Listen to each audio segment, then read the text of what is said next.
KoitCast.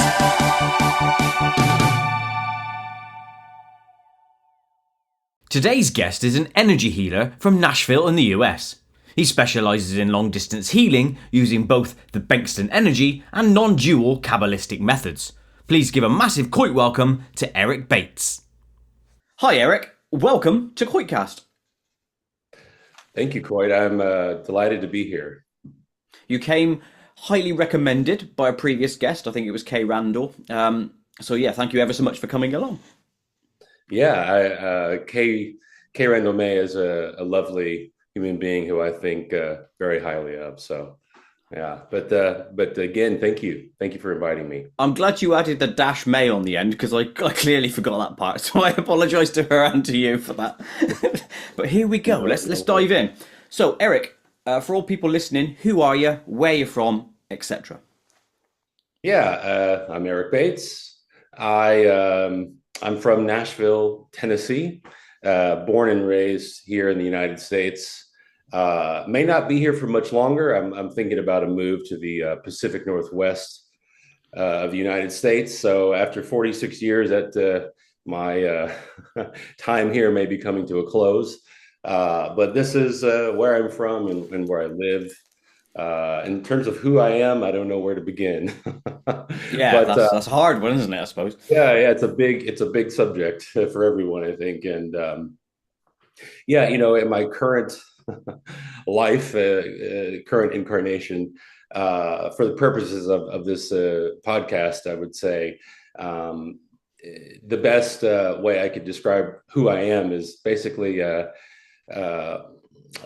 healer, practitioner of the healing arts, and one might use the term energy healing or energy healing practitioner, which that's an interesting topic. My mentor, Dr. William Bengston, whose work I absolutely love doing, will say that it's not energy; it's actually information. But we don't. It's that lingo, that terminology, information is not yet in the public lexicon. It's not a part of our everyday language usage when we're talking about subtle distance or remote healing. So we use the word energy, but in my world we use it very loosely. But that's who I am in a nutshell. I'm also an avid meditator and qigong practitioner, and I'm a father of a young adult son, and yeah, so I'm like many people, I'm a lot of different things. So wear many hats. Wear many hats, except although for the not fact literally today. Yeah, no physical hat, but there's certainly many hats nonetheless. So yeah. I'm gonna need to ask you the question then. Why are you moving? What's up there? why What's in the yeah? It's just time for a change. I've lived here in Nashville proper. Like I've literally never lived outside of Nashville proper. I've never lived in the surrounding counties or suburbs outside. So I've lived in, I'm in a suburban part of the city, but still, it's for lack of a better short description, it's the city proper. And it's just become time for a change. I've been here my whole life, and I was a little boy. When I was a little boy, I used to ask my mother, who was from a place called Evansville, Indiana, which very few people have heard of. It's a small town in southwest Indiana. And I had family, I had grandparents and cousins there, and I loved visiting them. And I would always ask her if we could move there.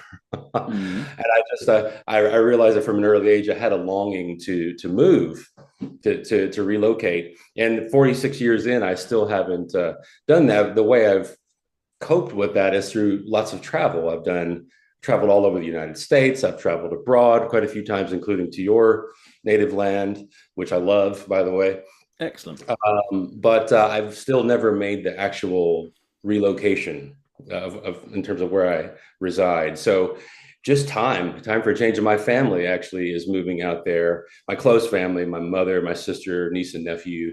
My son actually is looking to relocate and so on. So yeah, we all sort of aligned with the Pacific Northwest, Oregon to be specific. And time for a change. So No, fair play.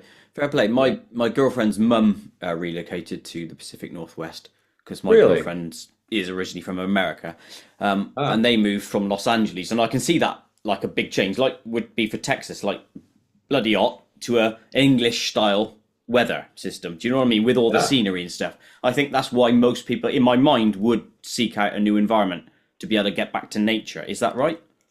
Oh, absolutely. Yeah, you make a great point about the Pacific Northwest. If an English person moved to the United States and was horrified by the sun, the Pacific Northwest is the perfect way. It's cloudy much more often than it is sunny. But also, as you said, the nature. I mean, the nature where I'm from, Tennessee is, I would say, one of the more beautiful states in the nation, especially in the eastern half. But Oregon is certainly at the top of the list in terms of the overall United States, or at least the contiguous United States, minus Alaska, Hawaii. But it's just an amazing place with boundless nature to explore. Mm. So yeah. Excellent. Now I realised I literally just said you were from Texas again, even though I've got it written down in front of me that you were from Nashville, Tennessee. So I do apologise. I'm going to blame the fact that I've actually got a cold, which I haven't had for about 4 years. It's just hit me like yesterday, so I'm going to blame that. If I make another mistake, you can blame me personally.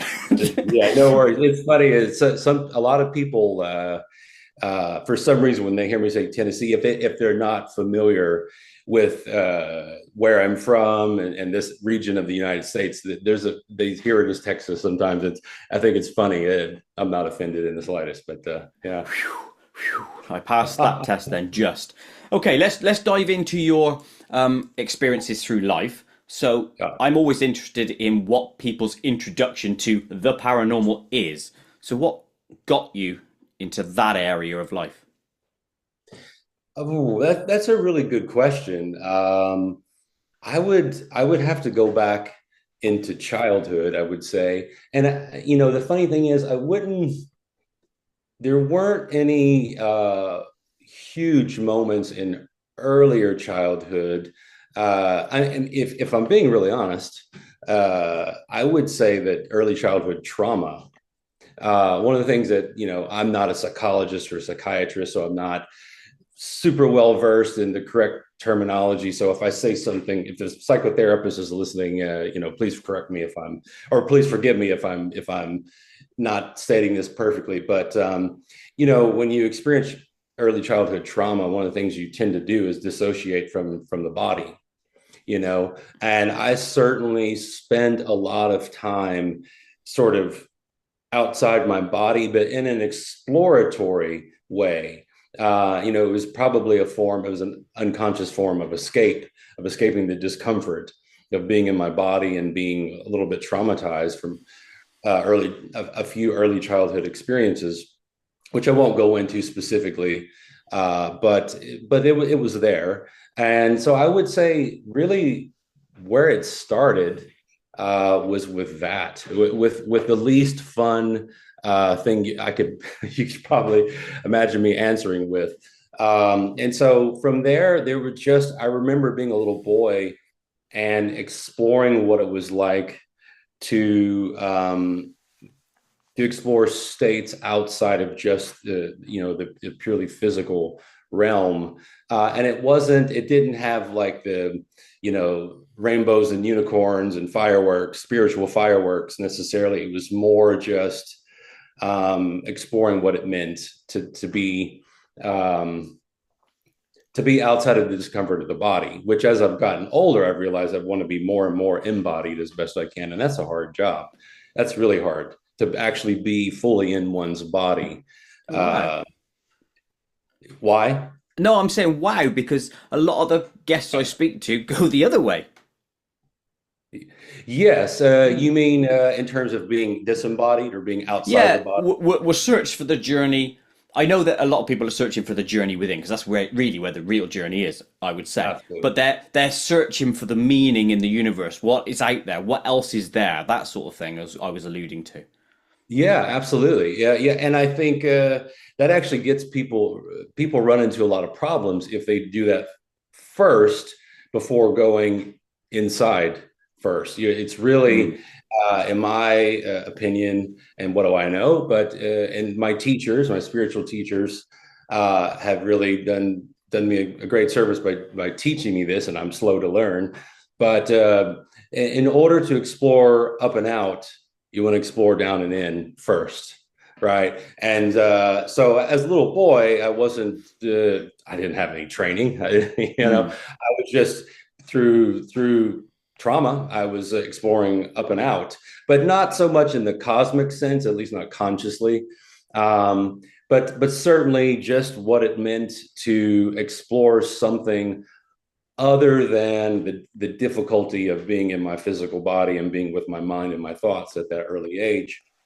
But in addition to that, there were a lot of moments. My father, much to his credit, adopted meditative and spiritual practices with the spiritual community that he was once a part of, and he talked a lot about reincarnation.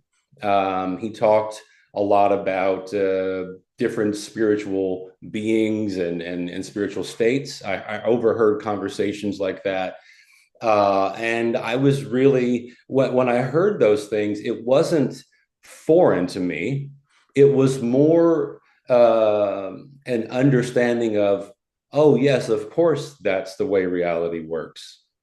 And I had the fortune of not being raised going to church, which my parents did go through that, and it was difficult for them, like it is for many people. Not for everyone, but for them, it was not a pleasant experience.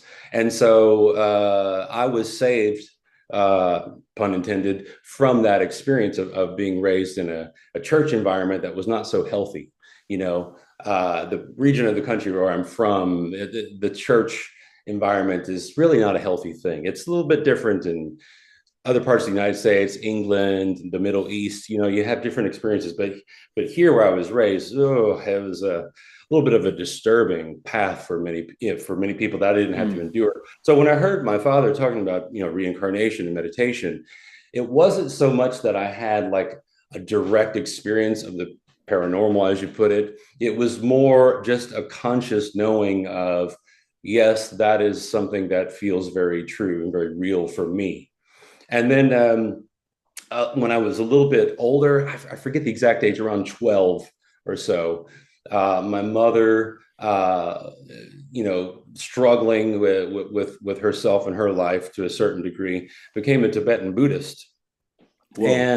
And then that started to filter into conversations in the home and conversations with her friends and my stepfather, and in a very helpful way, because again, even though I don't identify as a Tibetan Buddhist, I felt a resonance with it. I listened to Kay Randall May's talk with you just a few days ago, and she was talking a lot about past lives, which I don't consciously remember the way she does. She has that gift, I don't. But when I think back to my experience of meeting Tibetan Buddhist monks in my home, and I think that was at the age of 14, because my mother and stepfather invited them into our home. It was like I wasn't doing any meditative practices or anything like that at that time. I was just a 14-year-old listening to Nirvana, and trying to play guitar haphazardly, But I found them to be like, oh wow, this feels like home. I feel the resonance with this. It just felt like, oh, this is natural, this is normal. And I knew that other kids didn't have Tibetan Buddhist monks in their home in America, I was consciously aware of that. I knew that there was something unusual about it.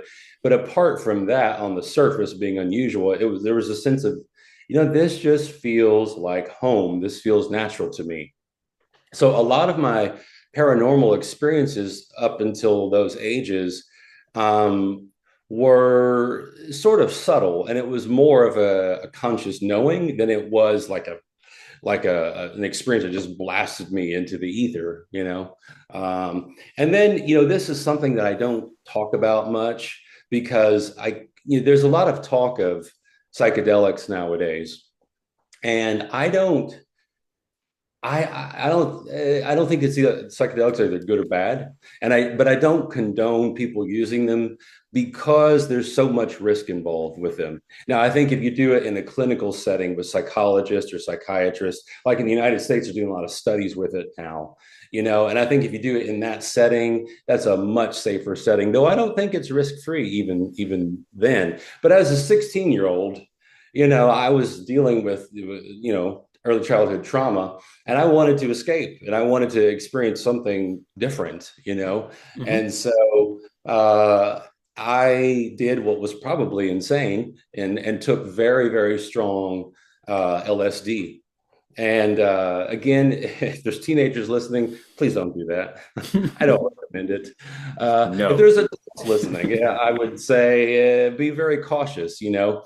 That said, I had a profound experience of awakening that was temporary. It was brought on by the ingestion of a substance, but I had what I later found out was like a samadhi experience. And to be quite frank, I'm not even good at explaining samadhi. So if you ask me for a description of it, I'm not super well read in samadhi specifically, and I'm not a scholar of it I've not even heard the word before, so that's a new one for me. yeah.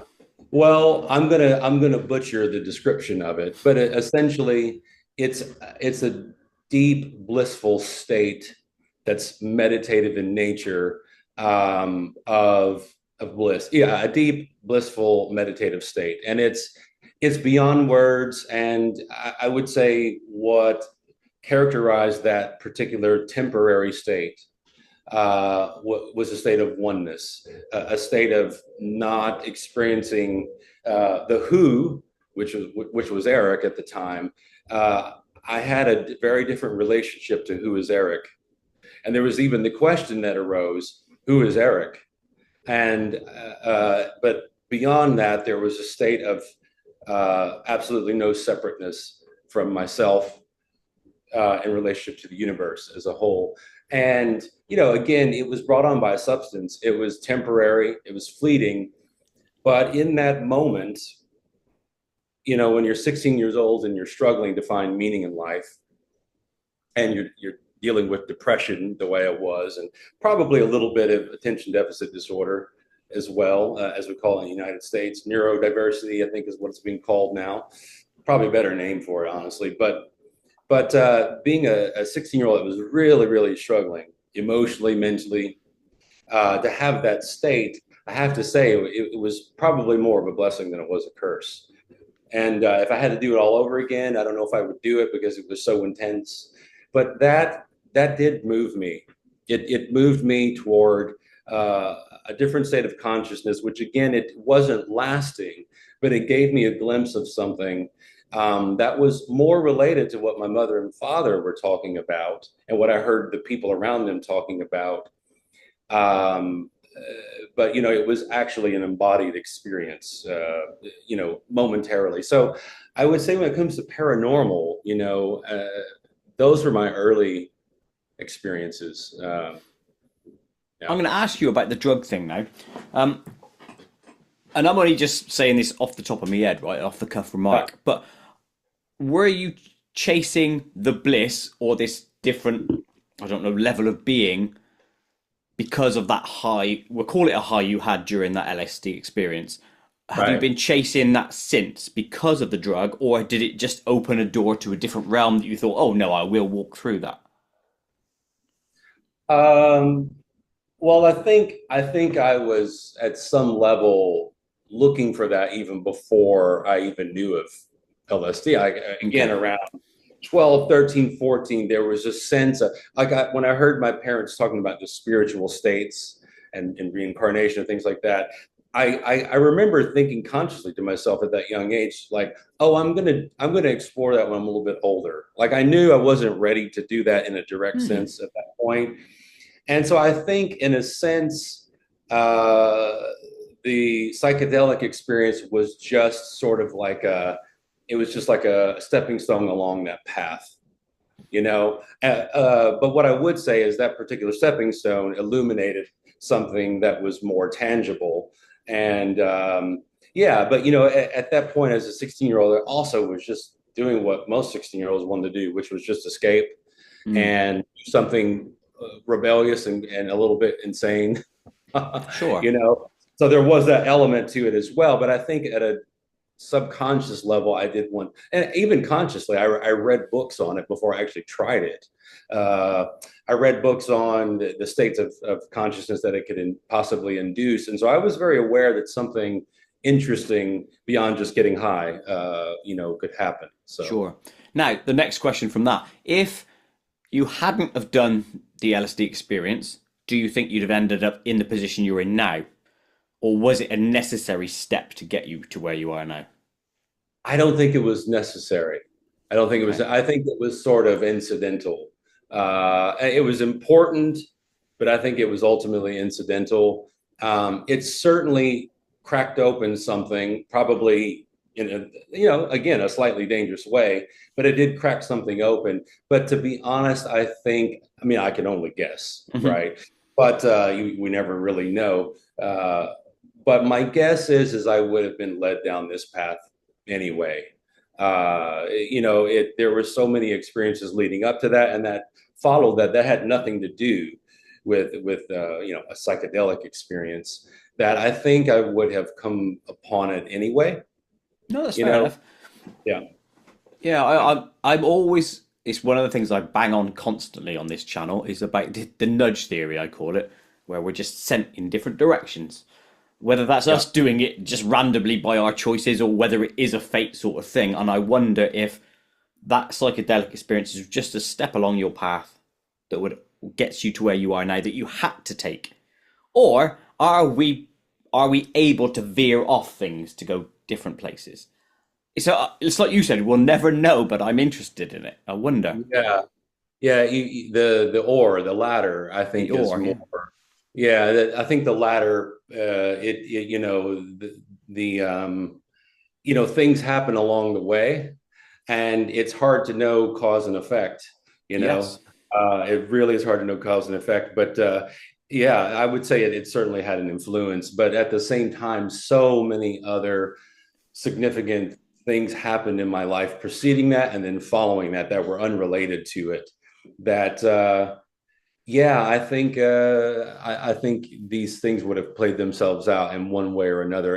If I hadn't had that experience, maybe I would have fallen and hit my head and been knocked out unconscious for a few minutes and then awakened to a cosmic experience instead. Mm, Not that I yeah. wished for that either, but No, but something would you know, have taken you in that direction is what you're getting at.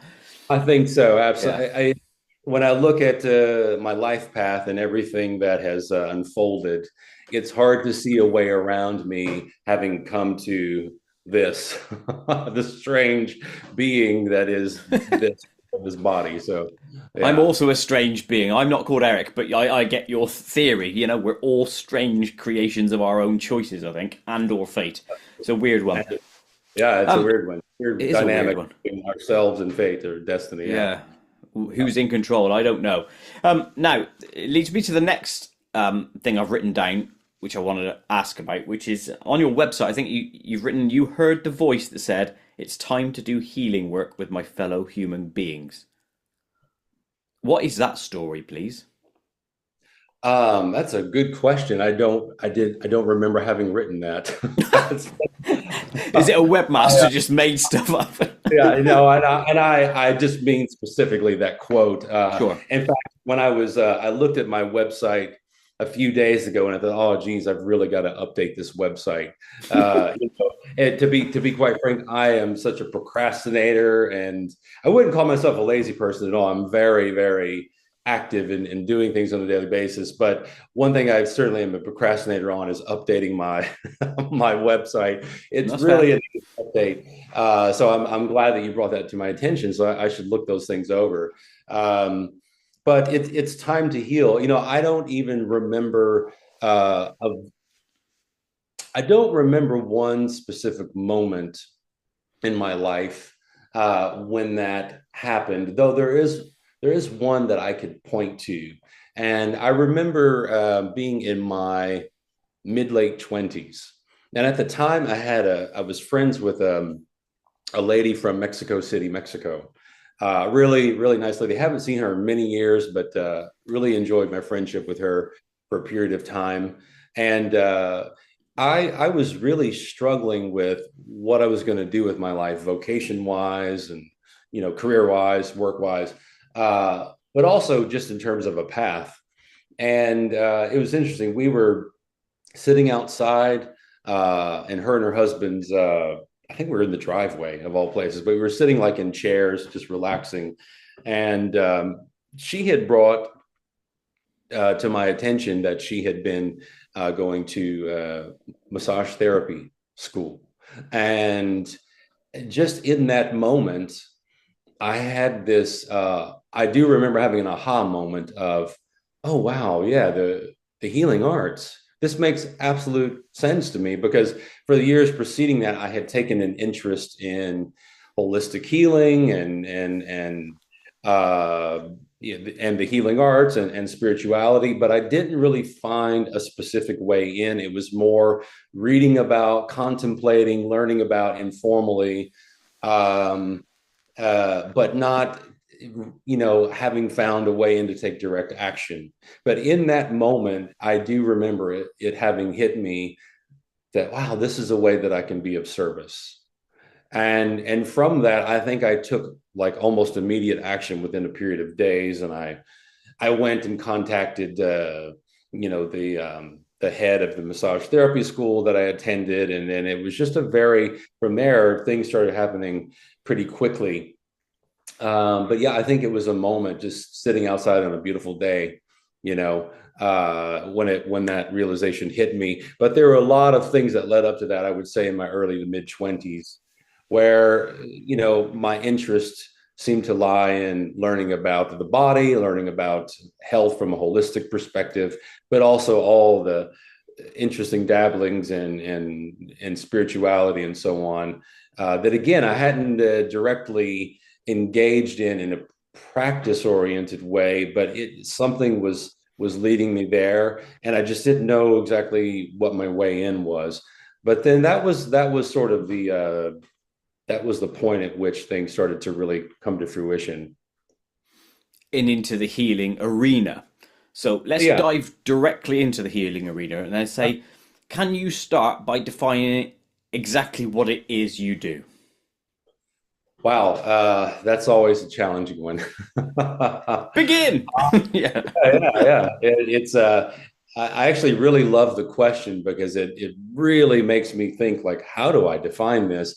And I think the truth is it's just using everyday language that people can point to, or grok, is the simple way. But then there's that feeling of, wow, is this really doing justice to what I'm doing? What I'm doing in the world. So what I would say is, my work, for lack of a better term, I would call myself an energy healing practitioner.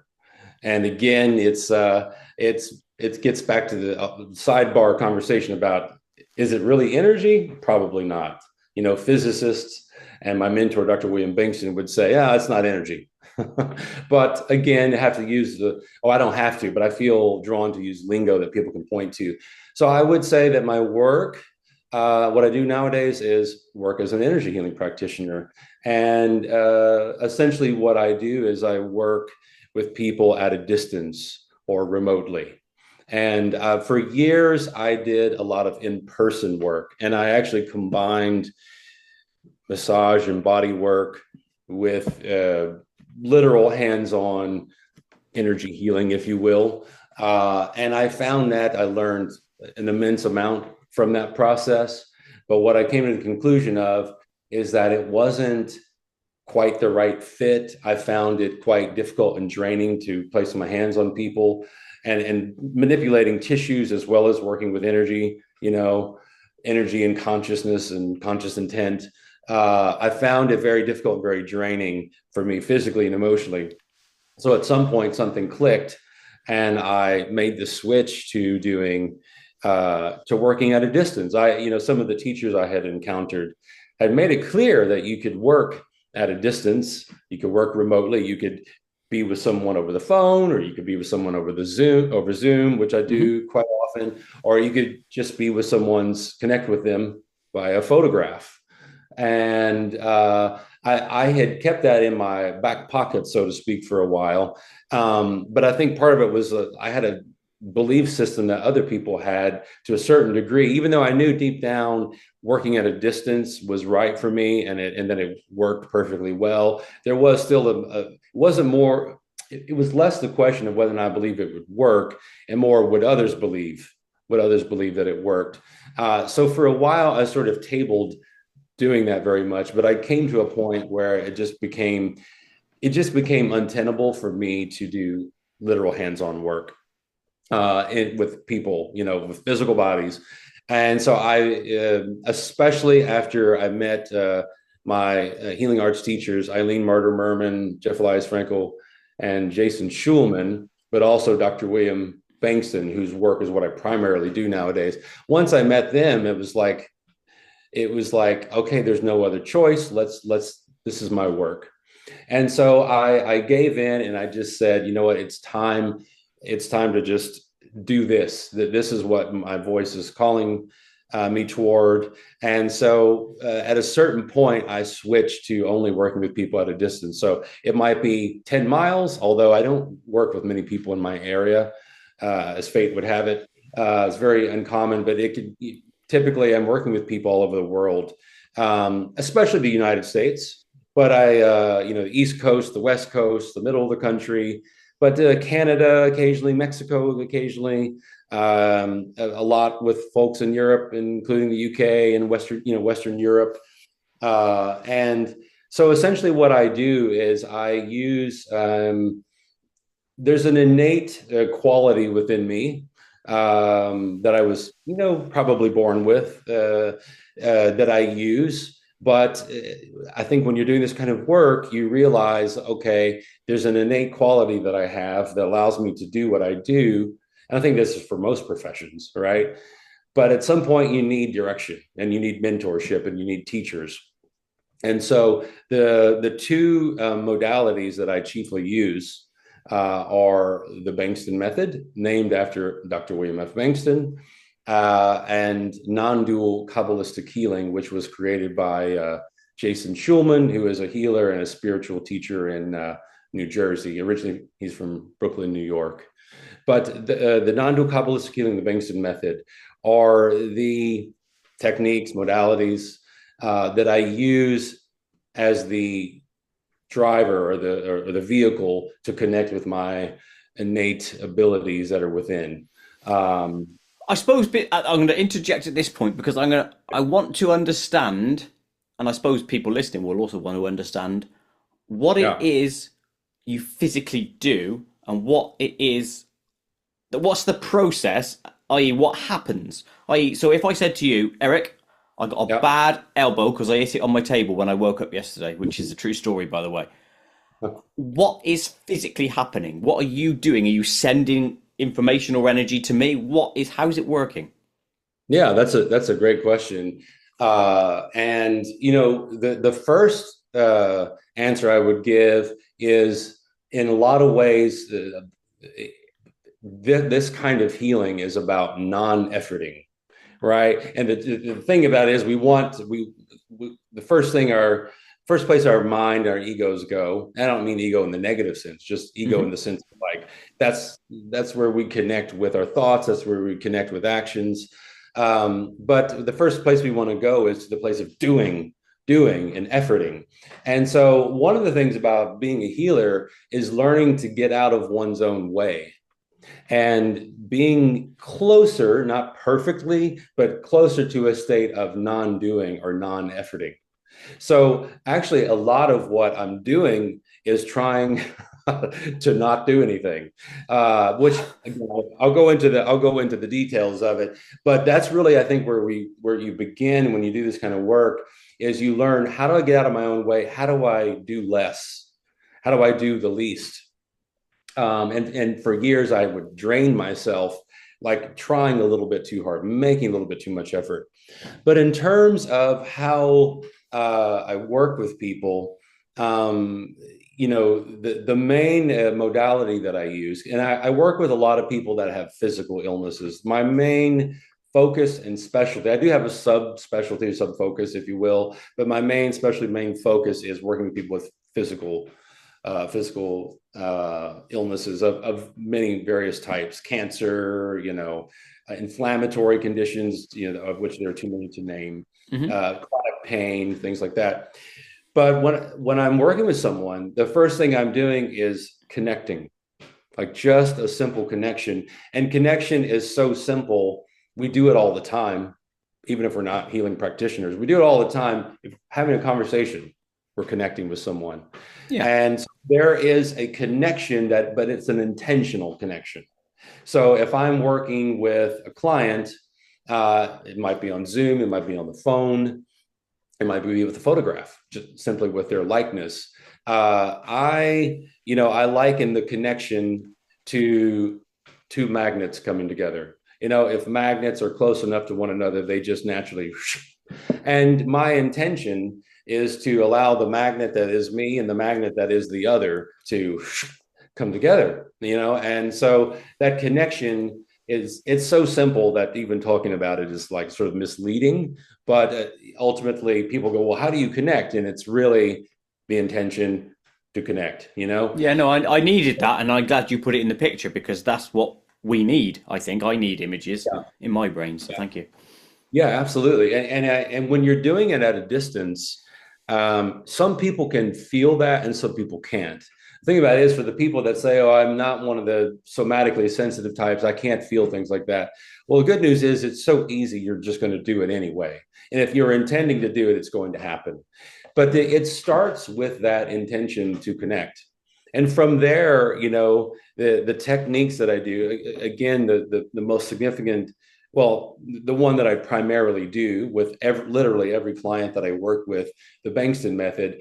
Now, it's a long story to go into the mechanics of it, but essentially, I am working with my own desires and the images of these desires already accomplished, moving very rapidly through my mind's eye, which I don't place the mind just here. I place the mind, when I'm saying mind, I'm really talking about the body as a whole, but you could say the brain, the heart, specifically, but even the body as a whole. But I am very rapidly, thanks to the work of Dr. William Bengston, who taught me this, which I'm forever grateful for. I'm essentially connecting with my desires, a long list of desires, actually, quite a long, 20 or more desires that I write down.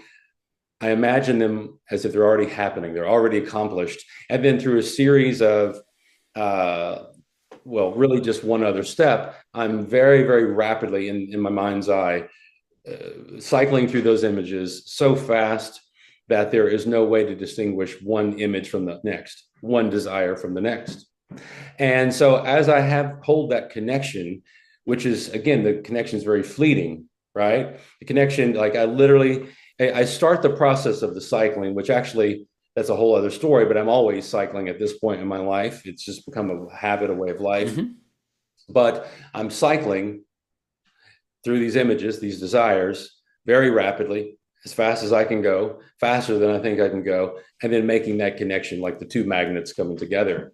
And from that, again, I have to use the terminology loosely, right?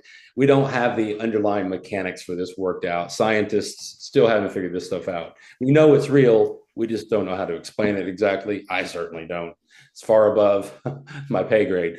But through that connection, through the energy healing technique that is the image cycling technique that Dr. William F. Bengston created with the help of a mentor of his who's now passed, that connection works its way into the person's body or the animal's body or the plant's body, because I can work with plants too, although they don't they don't usually call. I usually just Yeah, you don't get emails from plants, do you? I don't get emails from plants. But the flow of information in my work will go exactly where it's needed. Now, that's a whole thing. Like, there's some practitioners in the energy healing world, if you will, who work to consciously direct energy information to a particular part of the body or a particular energy body that's non-physical in the person. And I learned long ago that that is very draining to the practitioner's health. Their state of their emotional, their mental, their physical state is very much drained in a very negative way by that, in my experience, and many other people's experience that are older and wiser, and that some of whom have passed on. So I learned long ago, like, oh, that's that technique or that range of techniques does not work for me. So when I'm working with someone, I am allowing their body to take exactly what it needs in exactly the locations that it needs. And there's a state, getting back to what I was saying earlier about non-efforting or non-doing, that facilitates. So I just allow the person, Dr. Bengston calls it Bill, he prefers to be called Bill, but Bill calls it take what you need, and it's literally the intention of offering to the client, to the person or the animal I'm working with, and just allowing the innate intelligence of that physical being to take what it needs. So it's directed. If you were the recipient right now, your body would decide exactly where it needs to go. And again, some people struggle with that because our egos think that we always know what's best, including like exactly which tissue needs what. And really, there's an innate intelligence in our bodies that, quite frankly, knows better than we do. And so to be in a state of letting go and allowing the recipient, allowing the person or the animal to take it exactly where they need it, is much easier for me, but it's also, in my experience, more powerful and more effective, in the most tangible of ways. So did that answer the question? Yes, but it's thrown up 3 or 4 interesting questions I have. Fabulous. So I'm gonna hit all of those, okay? Is it then healing, or are you creating new realities with your image cycling? Oh, that's a great question, and the most important answer is the one I'll start with, which is I don't know. That's a good answer. Yeah. But I'll give you answers pretending I know. That's what Okay. we do in life. The answer to everything I've learned is I don't know, but then we fill in the blanks with pretending to know. Yeah, and with potential experience, which might give you an educated guess. Yes. Exactly. Yeah. A beautiful way of putting it. So in short, I don't know. But you asked, is it healing or is it creating new realities? Is that how you? Yeah, because you've said I'm looking at the end result, right? So let's just say I've got a scab on my arm. Right. You're seeing my arm without a scab, presumably. I'm just throwing that out there. And then you're cycling like all the steps potentially that get you from A to B. That's what my mind said when you said all the stuff earlier. If you're doing that, your intention is creating the end result. Are you just branching us off into a different dimensional reality where I've not got that boo-boo? Do you know what I mean? Yeah, is that's what's happening? It's a great question that I have contemplated many times, and quite frankly, I don't know. I think it's easy to say, "Oh yeah, I know," and I can give you all these details for how it's true. But what I would say is, in my experience, there does seem to be a likelihood. I wouldn't say creating, because creating is almost a little bit too, like I'm giving myself a little bit too much credit, like the ability to create another reality. I think that's far above my understanding and far above my abilities. But I would say it's more influencing another reality. I think of Bill Bengston and the things that he says, and I can't do justice to how he says it. He's a healer and a scientist, and he's just a brilliant, but just sort of riffing off of things I've heard him say.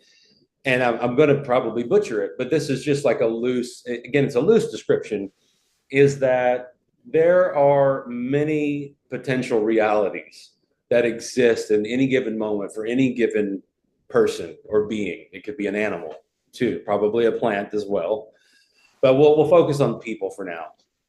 So there could be there is likely at any given moment many different potential outcomes for a human being. And through this process of connecting with this thing we're calling energy, which isn't really energy, I do think that we potentially influence which one of those possibilities comes into our body in any given moment. So I do think, I don't think that we have the power to create per se, though I love the idea of creating our own reality. I don't think we have the ability to create per se, but I absolutely through experience, can't prove it, but through experience, I absolutely do feel that we have the ability to influence. And the influence is huge. And so from that perceived ability to influence reality, influence an outcome, there is healing that can ensue. I think that's the thing about healing is like, if you ask me how to heal, I forget which part you say, elbow or so, like how, yeah, we'll say elbow. How to heal an elbow, like the mechanics and the physics of that, I have no clue, but how to influence that process, I'm reasonably good at it. I don't have a 100% success rate, but certainly I have a pretty strong ability to influence physical changes at the level of tissues and cells in the body. So It makes me think again, though. I'm going to rephrase it slightly differently, right? You right, mentioned you believe that the multiverse and all these different things are there. Are sure. you then pulling that reality down like a blind, right? There's our reality we want. We're bringing that in rather than we're creating it outwards. We're bringing it Yeah. in. Yeah, that's a really good point. It's a really good question. And my experience is yes. Getting back to the image of like, a magnet, there is Mm. a sensation of reeling it in, of pulling it in toward us, toward me, toward you, toward whoever is on the receiving end, let's say. Yeah, I don't think it's a going outward toward. I think it's a pulling down and Of in. stuff, yeah. So Yeah, for and people listening, right, to this who have got, say, let's just say somebody with a foot issue, how sure. can they pull in without the need to go to a healer? And I'm not advocating they don't go to you. I'm just saying, Oh, is yeah. it possible for people to bring in their own healing?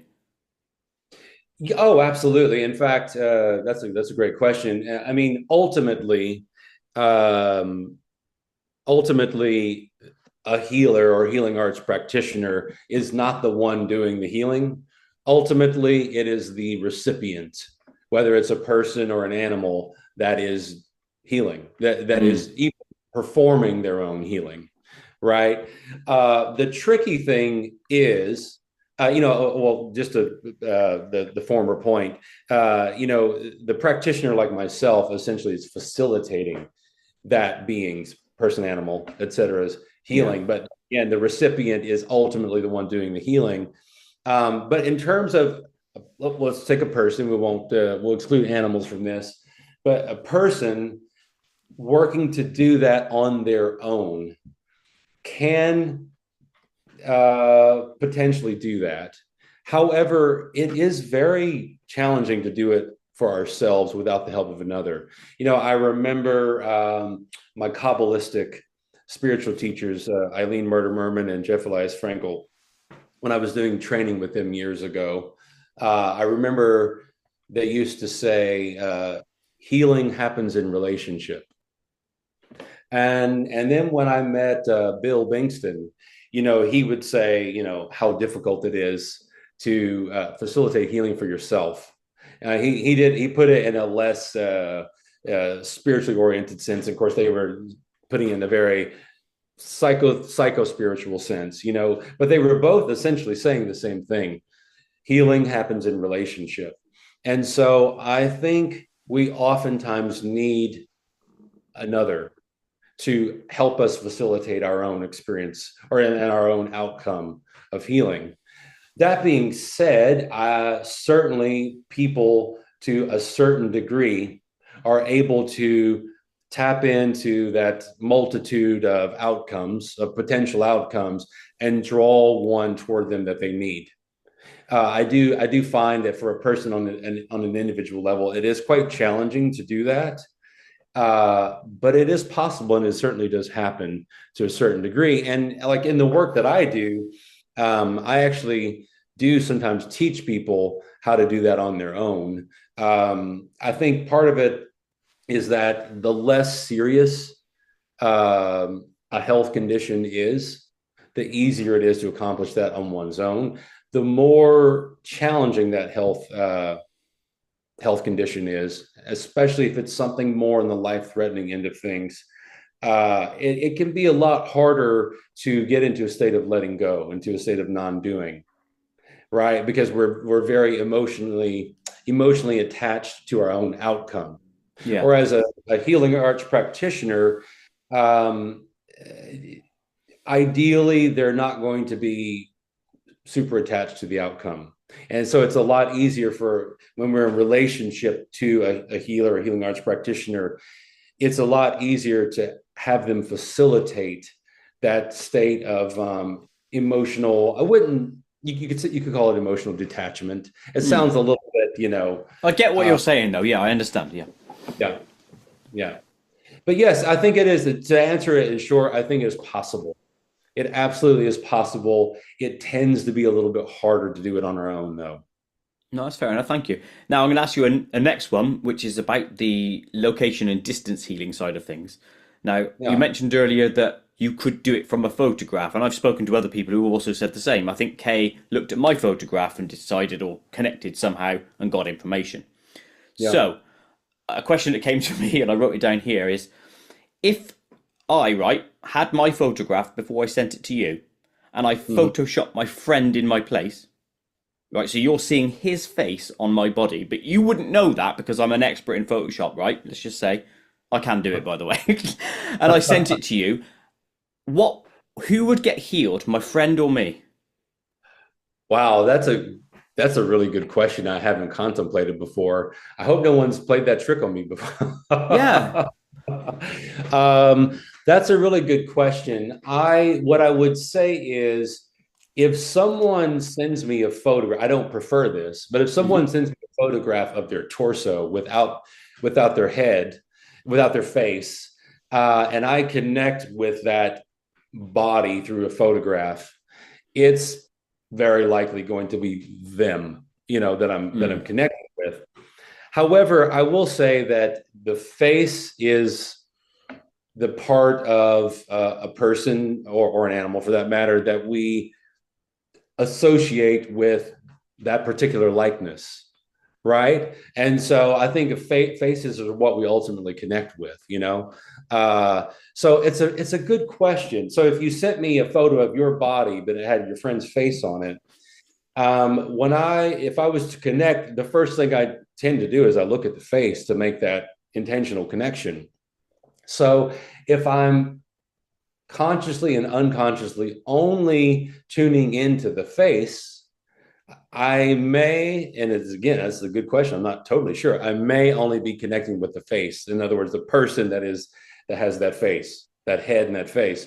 However, it's also easy to imagine me consciously or unconsciously connecting with the face and the torso that might appear in that photo, in which case I'm probably going to get mixed messages and probably going to be connecting with both. Both, yeah.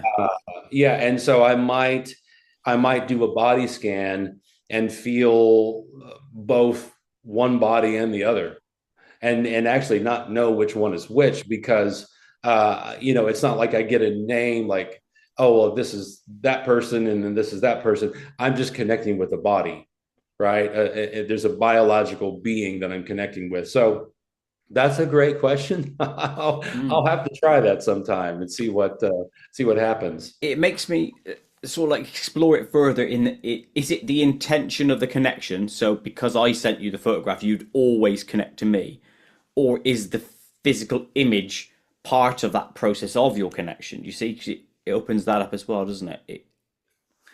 Yeah, the physical, I would say the physical image absolutely is the way in to make Okay. that connection. So, Nice. and in fact, I would say, and again, this is not something I can prove, but just experientially, I would say there is information that is related to that specific person in a photograph, right? So if I'm looking at a photograph, I'm not just looking at a photo, I'm looking at a source of information that comprises the actual That physical photo. being that is in that photograph. What you're basically saying there is you're saying everything's coded like it's the Matrix. In a way. That's yeah, that's probably a way of putting it. Yeah, Mm. yeah. Which is one of the questions I always ask people. Are we living in a Matrix? So I'll ask you now, are we living in a Matrix? Yeah, great question, and it sure seems that way. It sure Mm. seems like living in a matrix. Yeah, I'm not the best to speak to it, although I probably could in certain moments of a given day. But my experience is, yes, my experience is there is something very much happening at a deeper layer of reality that we're not necessarily seeing or perceiving in ordinary consciousness. Good stuff. Right, that leads me to the final one I've written down about this stuff, which is your non-effort. Now, Yeah, when you said non-effort, getting out of one's way, yeah. are we then just physical conduits or tools for a greater being, energy, source, juice, whatever we want to call it, to do the actual work? Oh yeah. What I would say is, and again, I like to preface great questions like this is a lovely question. I like to preface great questions with "I don't know." Right? That's the first thing that I always want to say to a question like this is, "Oh, it's such a beautiful question, and I quite frankly don't know." However, I'll fill in details as if I do. Go for it. But I do take seriously. I do take seriously the knowing that I don't know. And that's a whole. I won't get off on that subject too much, but I think there was a writer, Robert Anton Wilson. I came across his book on my stepfather's bookshelf when I was a teenager. And there's a beautiful quote in it that has stuck with me to this day. And the quote is, "Belief is the death of intelligence." So while I think all human beings have a certain level of belief, some really hold dear to those beliefs, and they're holding a little too tightly to those beliefs. I certainly have beliefs, but the older I get, and hopefully the wiser I get, I'll leave that to others to decide. But I think I'm a little wiser as I'm getting older. I'm 46 now. I certainly have beliefs, but I hold to them less tightly. So I think the "I don't know" part is really important. But in terms of your question, are we a conduit of a source or an intelligence or a being? I would say, in my experience, yes, we are. And let's take me for example. I'm a healing arts practitioner, and I'm a human being. When I am working, I do not think that it is completely healthy to completely uh, lose myself or disappear myself in that process. In other words, I think that there is a relationship between my individuated self and the absolute that is source or God uh, nature or an innate intelligence, whatever words. I'm not dogmatic about Hmm. what reality. We call it reality as well. I don't have a dogmatic need to call it a certain thing.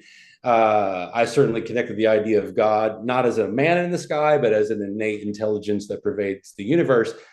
But also, I don't know. But I think it's important for me in my journey, my path, is to realize that the individuated self that is me, it's important to include that in the process of being a conduit for something greater, for source, for God, for universe, reality, you name it. So I don't believe that as practitioners of a healing art like this, that we're just completely disappearing and getting out of the way for something bigger and greater. I think that there's a relationship. So just as my spiritual teacher said, healing happens in relationship. I think a healing arts practitioner helps others to heal in relationship to something greater. So I would say that without that something greater, without that source, that larger source that is far beyond me, I don't think I would be able to pull it off. I don't even think I would, not even remotely, would have the capacity to pull it off. But the more I come into relationship with my individual self first, the more I am able to connect with source or something greater. So I would say it's a both and. It's both a greater source that's much bigger than me, but also I'm included in it. You're part of the source, yeah. Yeah, I think I, everyone is. Yeah, no, that makes sense. I'm going to reword it slightly anyway, in that you're not an empty conduit or a tube or something. Maybe we're more lenses, so you're focusing the energy where it's needed. Maybe it's that. I like that. I like the latter. I do struggle a little bit with what you the former, the just Mm. being a hollow tube, because again, that gets I think that's dicey psychological territory. Like in other words, from a psychological perspective, I think it's dangerous to completely disappear our individual or individuated self, right? And to deny that as a part of reality and as a part of our own individual being. I think we have to be really careful. Religion loves to deny, certain religions especially loves to deny the individuated psychological self. And I think that's really problematic. And it causes people to feel guilty, to feel constantly ashamed, to feel like they're not worthy, Worthless, yeah. to feel like they have no purpose in life. And what I would say is if we can include our individuated psychological relative self with the absolute, with the source, with God, universe, reality, etc., there's a much healthier relationship that individual person has to all of reality, but also to their, let's say they're working with people or animals. They're going to relate to those people and animals in a deeper, more intimate way. And the outcome of that is likely to be more tangible physical, mental, emotional, or spiritual healing that occurs from that. Um, many people hearing this will disagree with what I just said. But many people take the model of I'm just a hollow tube through which source is pouring through. And for those that disagree, I hear you, but I think it's dangerous and I think it's unhealthy to view it that way. So Yeah, I'm a so little when earlier on that. when you alluded to it without us getting in the way, we're not Yeah. completely getting out of the way. We're just getting mostly out of the way. We're still involved, but we're just like leaning back a bit. Yeah, Maybe. I like that. I actually hadn't heard it said that way. We're leaning back a bit. Mm. I'm just like embodying that physically to imagine what that's like. Yeah, there is a leaning back. So I think one way I would say it is we can get completely out of the way by being completely and fully ourselves first. By including ourselves in that process, it actually makes us more able to get out of the way. However, if we don't have a relationship to our individuated self first, actually the waters get muddied, and becoming a conduit for something greater actually is more challenging. It's actually harder to accomplish that. So if we include ourselves more fully, then once we start to lean back, as you put it, I really like that. Once we start to lean back, something a little more powerful and a little more tangible starts to happen. And I would say it's a healthier process. Mm. Eric, do you fully know yourself, do you think? Oh no, no. Ah, got a lot more exploring to do, Yeah. have you? Oh yeah, absolutely. I the number of people on the planet that fully know themselves.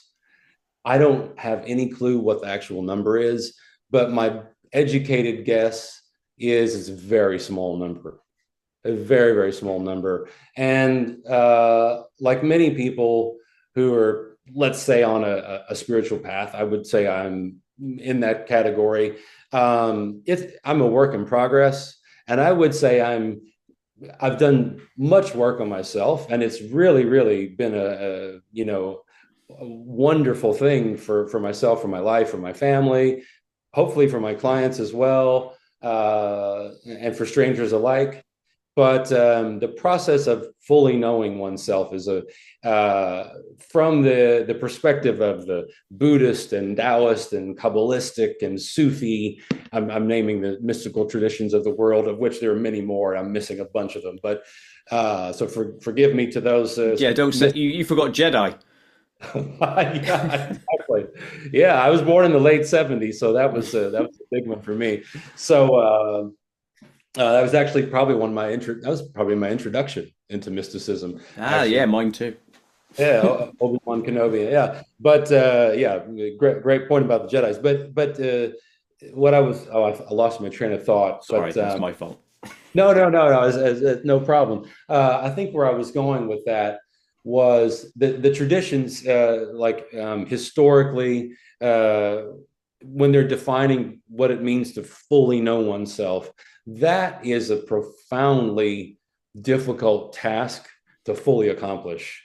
And so I think sometimes in today's world, you see a lot of people on the internet and YouTube podcasts, which I'm a big fan of, by the way. But you see people on social media, you name it, who will claim to fully know oneself.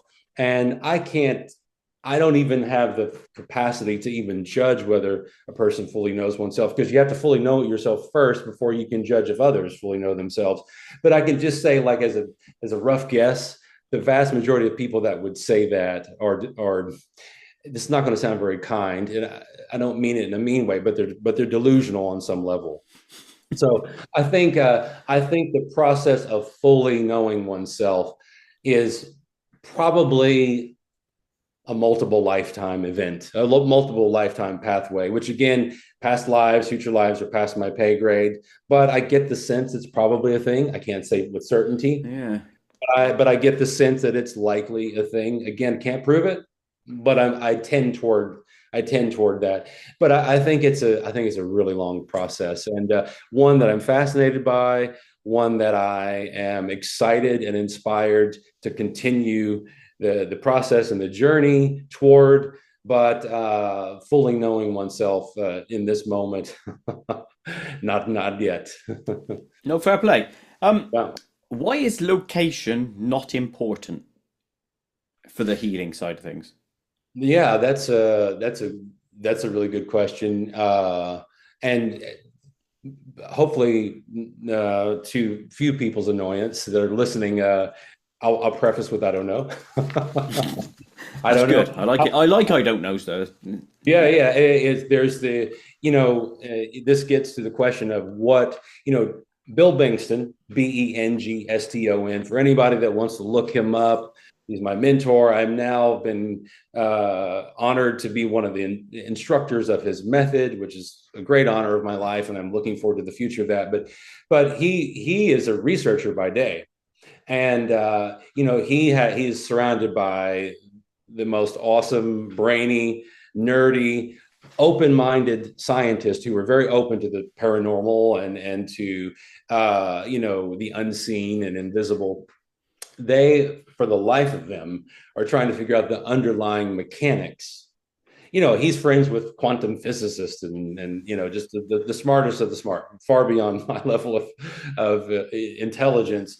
And they're really working at figuring out the underlying mechanism for why healing, for why distance has no relationship to this type of subtle healing. Mm. And they still don't know.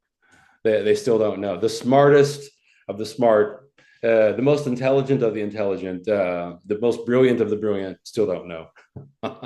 And so I am not in that category of the most brilliant of the brilliant. So I definitely don't know. But what I would say is experientially, what I experience is, whether you want to call it energy, whether you want to call it information, I'm feeling inspired to call it information nowadays.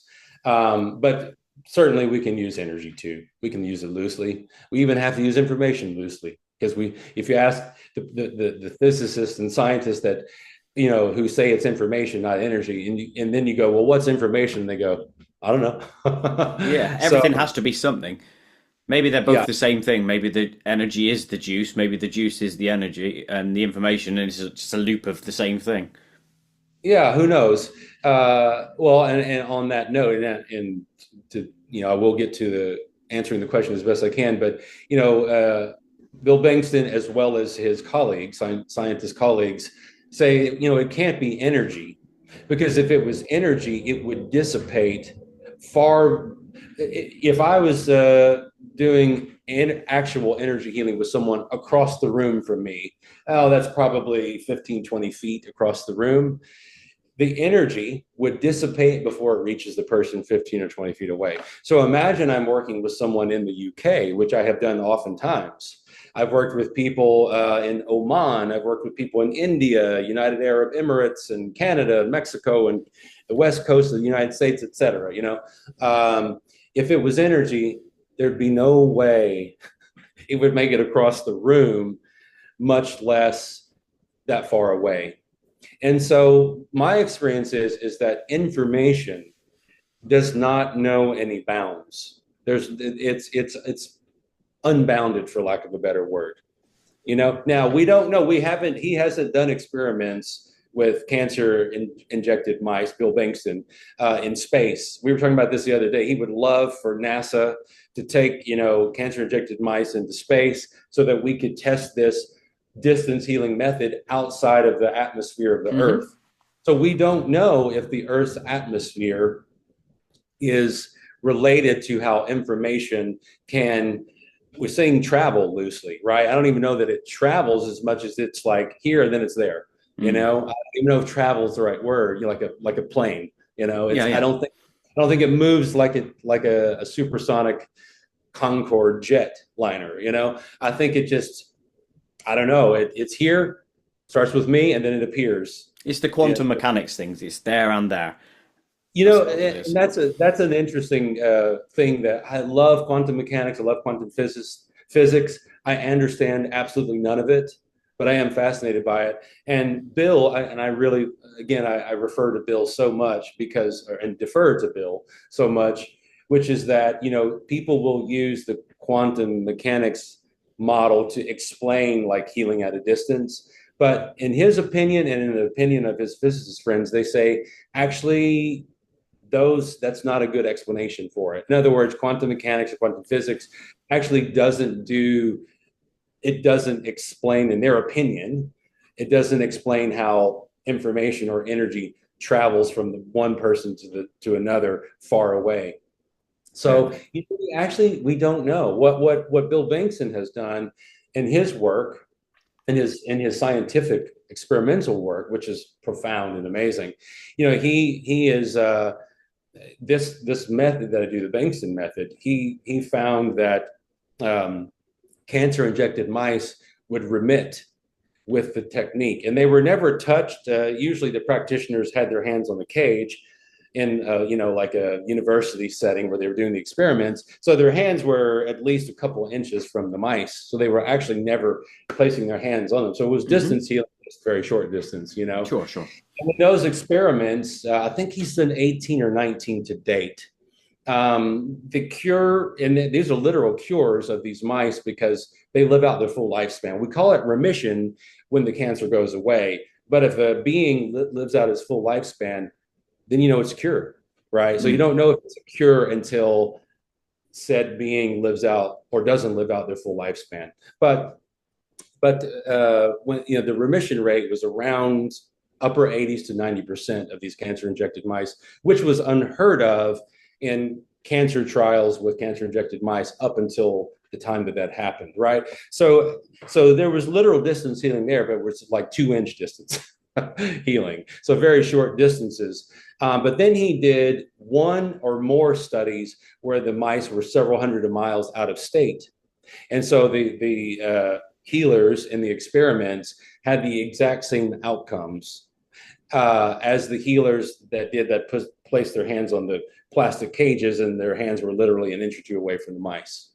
So we have experimental scientific data, evidence showing that it works, but why it works, I don't know. The only thing I can say, and this is a totally insufficient answer, is that information appears in another being through my conscious intention, and time and space has no effect on the ability of that information to start within me and then appear within the other.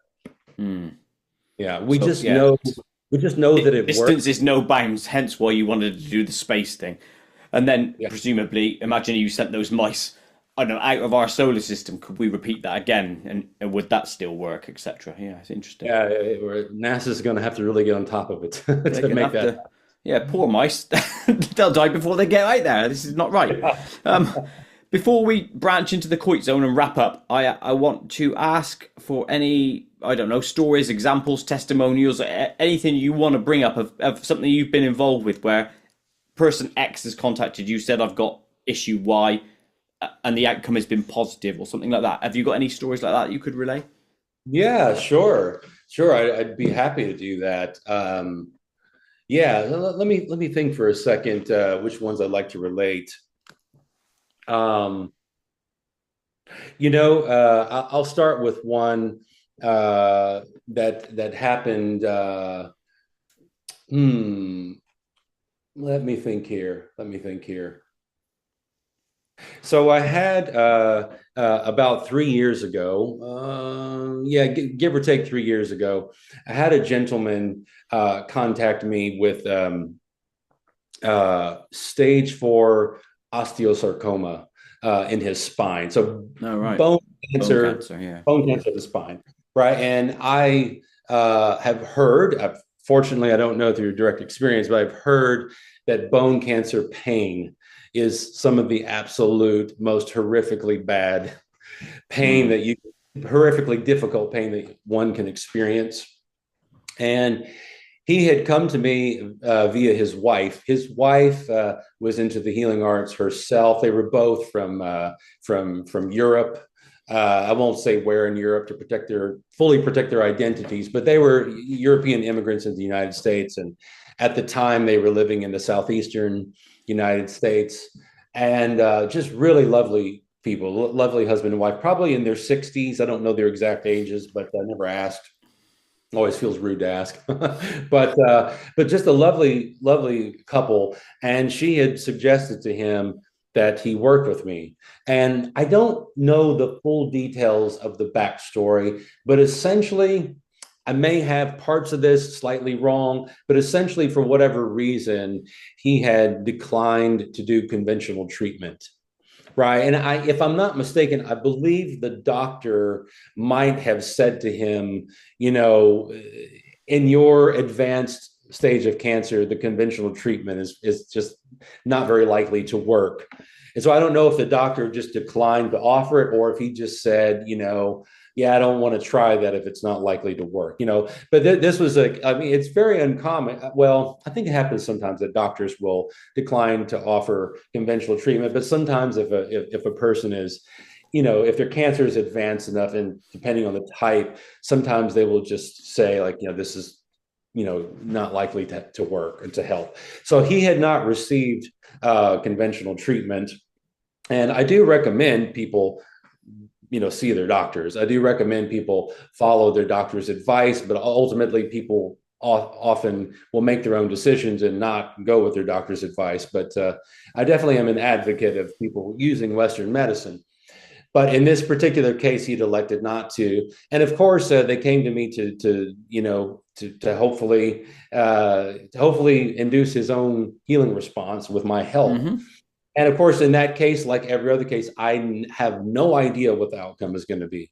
I literally never have a clue what the outcome is going to be. But I always take each person I work with a state of open-mindedness, open-heartedness, open-mindedness, and let's see where it goes. And if they're willing to go with me on the journey, so be it.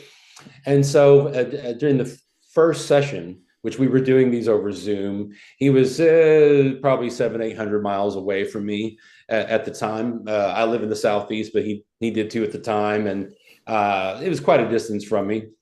So we did the first session over Zoom, and he was wincing in pain, like just absolutely just wincing. He looked like he was in terrible pain throughout the whole time. And I felt really, really bad for him. I really liked the guy. He seemed lovely. His wife was sitting in on the sessions with him. And he just looked like he was writhing in pain. Okay. And then so later that week, he elected to do 2 sessions a week. Later that week, second session, writhing in pain. You could just see the, he's, the furrowed brow and so on. And again, for basically the whole session, he's just like sitting there, just, third session, a few days later, we, again, 2 sessions a week, third session, a few days later, the following week, wincing, writhing in pain. And I'm going like, wow, man, I just feel terrible for this guy. And I don't know what's going to happen. Don't know if I'm going to be able to help. Fourth session, a few days after that. So we're talking in a span of like 10 or 11 days, fourth session. At the beginning of the fourth session, he was smiling. And I thought to myself, well, that's nice, but that's really bizarre. Why is he smiling? If I had stage 4 osteosarcoma in my spine, I probably wouldn't be smiling and looking comfortable at the beginning of a session. And I thought that was interesting. It struck me. And I said, how are you doing? And I have to paraphrase because I can't remember exactly what he said, but it was essentially, he said, I'm doing fine. He's like, I feel fine. And I questioned him further. I said, are you in pain? And he said, actually, no, my pain is gone.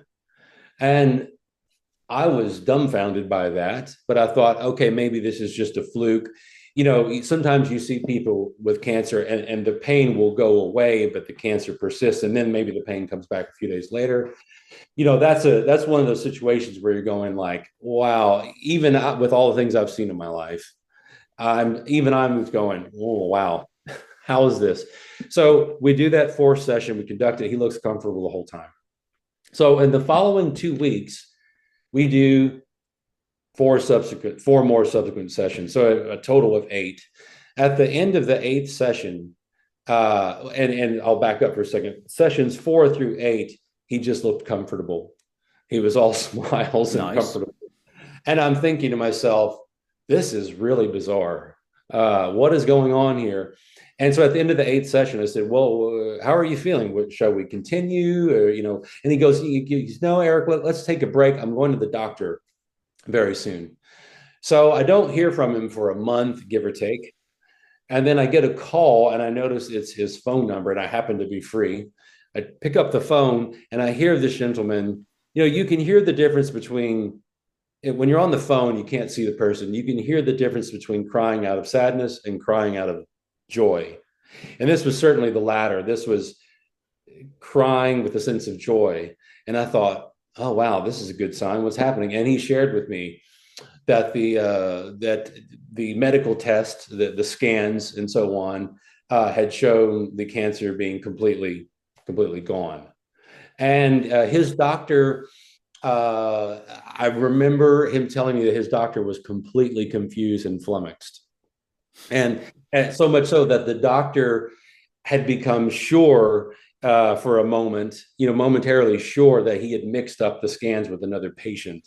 And I think the doctor had ordered a new set of scans, but if I'm not mistaken, the insurance company, American Healthcare is the worst.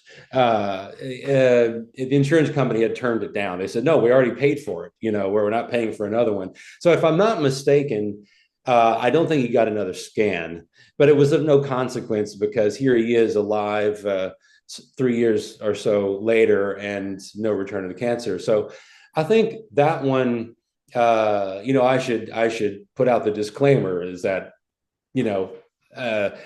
how could I affect something like that? I don't know. But, and ultimately people heal themselves. And also it's important for people to work with their doctors. I don't advocate people avoiding doctors. I think Western medicine absolutely has its place. Uh, but how things like that happen are very hard to understand. And yet, in my world, these are things that happen quite often, not every time, certainly not every time. And usually, I use the example of him because that was a very fast transition from stage 4 to no cancer. I mean, I don't know how that's possible, but it was very fast. Usually, I don't just work with people with cancer, and many of the people I work with who have cancer are going through traditional or conventional treatment. It might be chemotherapy, it might be radiation, it might be immunotherapy, surgery, and so I see a lot of people have far better outcomes than their doctors expected, which seems to be the combination of what I'm doing with what the great work that their doctors are doing, and yeah, but I use that example because it illustrates just how dramatic some outcomes can be, but certainly not every situation turns out that wonderfully, but that was one that has stayed with me.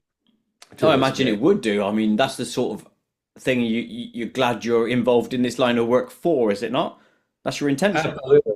Absolutely. This work ultimately, the thing I was struggling with in my 20s is how can I be of service to humanity? Really, really felt a longing and desire to be of service to humanity, but I hadn't discovered within myself what that was going to look like. Now, do you feel that now? Are you accomplishing your goal now? Yes, absolutely. Perfect. And I don't always get the outcome that the person I'm working with wants, or they don't always get the outcome that they want. Oftentimes they do, sometimes they don't. But in terms of being of service and really pouring my heart and soul out to being of service to that person, it doesn't even feel like work anymore. For years, I did what felt like work, grind, so to speak. Even in my healing arts practice, like the hands-on work I used to do really felt like work. And oftentimes in the rewarding sense, but oftentimes in the this really, I'm taking this home with me and I feel tired and drained and frustrated. Nowadays, the way I have of serving people to the best of my abilities does not feel like work. It feels like a life purpose that is a relationship between my individuated self and something greater that I can give names to, but I'll leave it to others to give those things names, or give that thing names. But absolutely, it's extraordinarily rewarding, and I'm looking forward to many more years of it because I love it. I live for it. So. Excellent, and I hope you get many more years of stories like that one, because if you do, then you're doing superb work. So thank you for that. Eric, it is now time for us to quickly zoom into the Koit Zone. Koit Zone! So, if you watch Kay's episode, you'll know I ask random and stupid questions. Let's fire straight into them. So let's start with an easy one. What is your favourite movie? My favorite movie? I would have to say, What About Bob? Comedy from, I think it was released in 90 or 91, starring Bill Murray and Richard Dreyfuss. I have to say, if I had to pick the funniest film that I have personally experienced of all time, hands down, What About Bob? I've seen it at least 8 or 10 times, and I never get tired of it. So, yeah. It's a good film. I'll grant you that one. Well played. If I look through your closet, will I find Buddhist clothing? and like a bald skull cap thing, you can put that on as well. It's funny you asked that. I used to have a couple of, I don't know if they were made in Tibet, but they were Tibetan style shirts. They were probably made somewhere else nearby Tibet. Maybe they were made in Tibet, but I actually used to have a couple of Tibetan styled shirts that I wore. But they tore, the seams ripped, and then I realized, okay, it's too hard to find these, and maybe my style has changed. So nowadays, no, you wouldn't find Buddhist clothing. You would find a lot of button-down shirts like this. Okay. In the back of your wardrobe, is there a secret entrance to Narnia? That's another quick question. I loved the Narnia series when I was a little boy. I wasn't big into reading fiction, but that was one that I did read as a boy. I would say in my imagination, in the imaginal realms, that is my mind and imagination. I would say yes. But in the real world, is there a doorway to another dimension in your closet? I assume that's a no. In the physical, tangible, real world, Yeah. as we call it, no, there's not. It's disappointing. I was going to come over and go through. Eggs. What is the best way to cook eggs? Best way to cook eggs. Um, Medium low temperature with olive oil. Medium or yeah, but what? How are you cooking? Fried, Oh, scrambled? What are like you doing? yeah, like a fried egg, and I don't do sunny side up. I flip it, so they just Ah, it's cooked medium well. I would say medium, yeah, okay, well, not too cool. hard, not too soft. Just right. The Goldilocks zone of eggs. That's Um, right. what's the scariest ride you've been on, or indeed activity that you've ever tried? The scariest ride I've been on, or an activity. Uh, when I was a teenager, there was still an amusement park, theme park called Opryland in my native Nashville. It is now defunct. I think it ended around the late 90s or 2000 or something like that. But at the time, I loved roller coasters. But they had like a simulated bungee jumping experience where it's like there's a tower. And I've never actually done bungee jumping per se. Hmm. And there's like a tower, they pull you up. You're attached to like a wired tether, and you're strapped in, Oh, I know and the ones you mean. then you swing it. So it's not bungee jumping, but it's in that sort of category of like being suspended by a hard wire and swinging back and forth. And I did that probably a dozen times or so, and quite frightening, but quite exhilarating. So yeah, I'd say that That's probably the takes the scariest. No, fair enough. uh, What is the last most disappointing meal you ever made? the most recent disappointing or the Yeah, yeah, the most recent disappointing meal you ever made. So, is there a long list of them for a stop? oh, there's quite a long list. Oh, I think just in the last few days, I've screwed up. I'm a meat and vegetables or fish and vegetables kind of a person.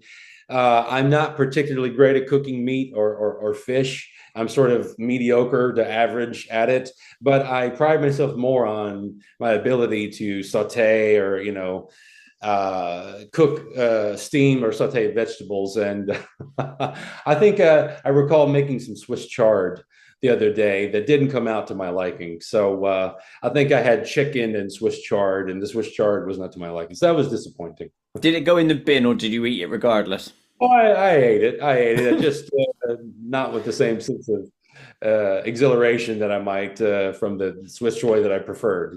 So Yeah, I like stories like this. It's fun. Brings humanity to people because it everything's does. not perfect, and I like that. Here's a cheeky one for you. What cartoon character is or was the most attractive to you? Is or was the most attractive to me? What cartoon character?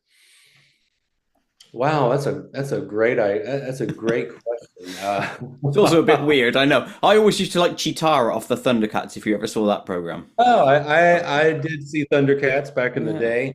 I saw quite a few cartoons back in the day. That's a great question. I would say if I had to, off the top of my head, though, Bugs Bunny, just because there was like a sort of playfulness and a sort of trickster quality to him that I always found made me laugh. And as a little boy going through some difficult challenges, I think that the playfulness of Bugs Bunny was something that I could connect with and feel a sense of safety in. So, Excellent. yeah. You're not alone there. Other people have also said Bugs Bunny when I've asked a similar question, so well played.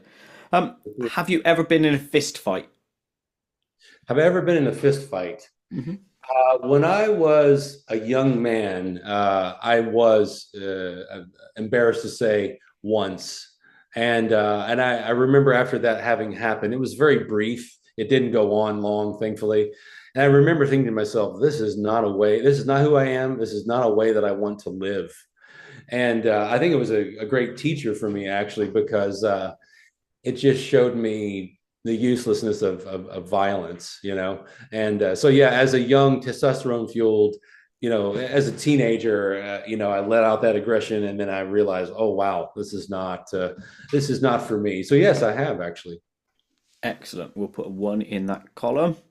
Um, do you dunk anything into your tea or coffee? I drink coffee black, and if I have matcha or green tea, I'm not a big black tea person, but matcha or green tea or coffee, it's all unadulterated. So So no yeah. biscuit dipping. Yeah, no.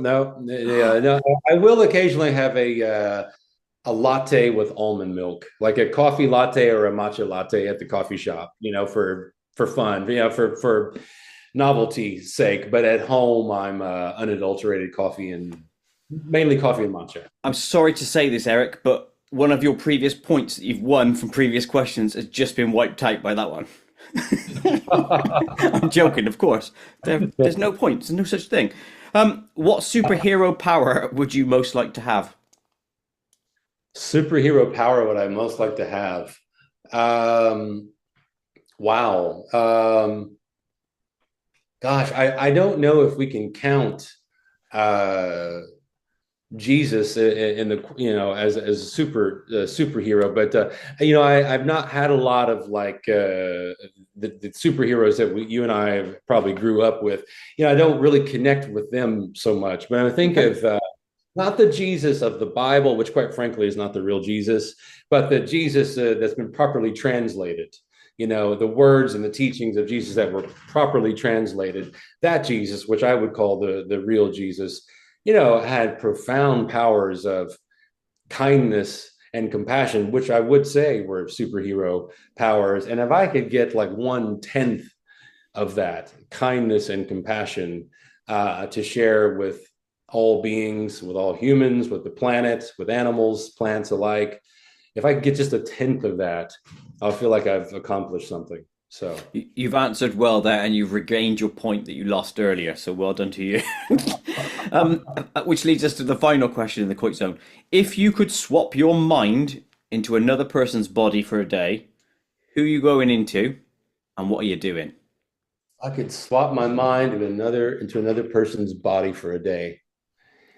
You know, this might sound a little bit surprising, given like what I do in the world, but as a teenager and as an adult, I am a big fan of the now passed on rock guitarist Edward Van Halen, who Oh, originally I. from the Netherlands, but who lived most of his life in Los Angeles, the United States. You know, and Eddie, God love him, he was a really damaged person and a drug addict, alcoholic, you know, you name it. Had a lot of personal issues in his life, but his sheer and utter genius when it came to expressing himself with his hands through the guitar, for me, is unparalleled. And even though I wouldn't want to live my life necessarily the way he lived it, there was a certain level of genius that came through him that felt like it was a divine quality. And I would say, as a teenager who was really struggling emotionally, to hear that creative genius combined with the healthy way that he expressed anger and creativity through his guitar playing, to this day, I hear his music and it almost brings like tears to my eyes at some points. But more than anything, I just feel very alive when I hear this like loud, distorted, but really just ingenious and creative, endlessly creative guitar playing. And so, if I could, if I could be in his head, be in his body, and have his hands, what he could do with his hands when he was alive, I would say Eddie Van Halen. So See, that begs the question, and I might have asked this before on a previous QuickCast. Is your mind where your skills are, or is it in the body, like the guitarist part? If your mind goes into his body, yeah, are you taking your guitar ability with you? Do you know what I mean? yeah. Oh, Yeah. that's a great question. Is there a melding of the minds, a la Mm. or is there a complete separateness? Good question. I don't know, but I would imagine that there would be some of me in it. In Yes. which case the guitar playing would A probably few be. bum notes here. Yeah, that's what I'd be like. Right, Yeah, that is the end of the yeah. Koit zone, which leads us to the final two question. What else do you like to do in your downtime? Any activities or guilty pleasures? Oh yeah. Well, in my downtime, I mean, I really spend a lot of time practicing qigong and both Taoist and Kabbalistic meditation. Honestly, that's what I do with a lot of my downtime. But apart from that, I love walks in nature, walks in the park. I'm sure many other people have already said that, so it's probably not very original, but I really love trees. I really love nature. And so when I have downtime and I've already gotten my practice in, my meditative practices and so on, if there's extra time in the day and the weather is nice, I do my best to get to the park. And I just feel a sense of connection to myself, connection to all that is, and the sense of joy, being amongst the trees and nature. So, Good answer. Yes, and a lot of people do say that, which makes me think, is it a part of people who are open-minded and into this work that the nature they're heavily connected to it? It seems like it's a yes, doesn't it? yeah, Yeah, there you yeah. go. Final question. Are you working on any projects? Anything on the go? Yeah, the main project I am working on at the moment is uh, being an instructor of the Bengston method, of the Bengston method, and the Bengston energy healing method. For those who may be wondering what that is, actually, this weekend I am doing a 1 day workshop, which is a new It's a new thing that we're doing, but it's actually we're revisiting the method, but delving deeper into it. So we're really sort of taking what we've already done with it as instructors and just going deeper. But that is, I would say, where my growing edge is right now, because quite frankly, I'm more introverted than not, more introverted than extroverted. I am not on social media other than watching YouTube, but I'm not engaged in social media in terms of writing back and forth and posting photos and stuff like that. So I'm pretty like pretty introverted guy. So it's taken me a while. It took me a while to be able to speak in front of a group of people, and there was a time in my life where it was absolutely terrifying, and I've pretty much grown out of that. Although I still am a little more on the introverted side, so I'm still grappling with, wow, I'm going to be leading or co-leading, a class setting, a virtual class setting over Zoom. But that's, I think, where my growing edge, and that's a project that I'm really working on right now, is how to best facilitate others learning the healing arts, and so that's really, I would say, my major focus and my major project right now. And then just in a more general sense, I'm always looking at how to use my creative my creativity, my creative mind, and my meditative practices uh, to influence the work that I do, and the healing work that I do with clients. So that is, like, I can't give a very specific answer to, but it's more about living with the question of how am I of service to others? And that's actually a huge part of my practice. And I always say prayers at the beginning of my spiritual practices, the qigong and the meditative practices, dedicating my practice to the benefit of all beings. And when I'm thinking about my healing work that I do with others, my service to others, I'm always every day thinking of how can I be of greater service through this vehicle that is my healing arts practice.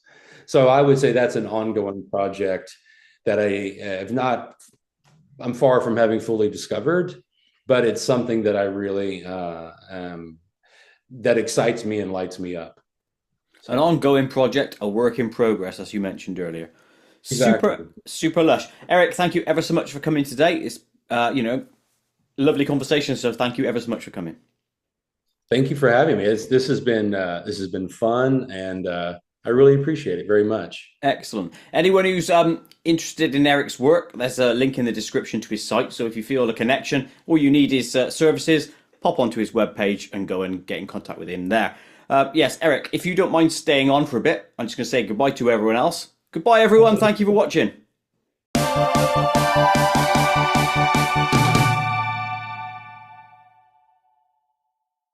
To watch other KoitCast episodes, please click the image top left.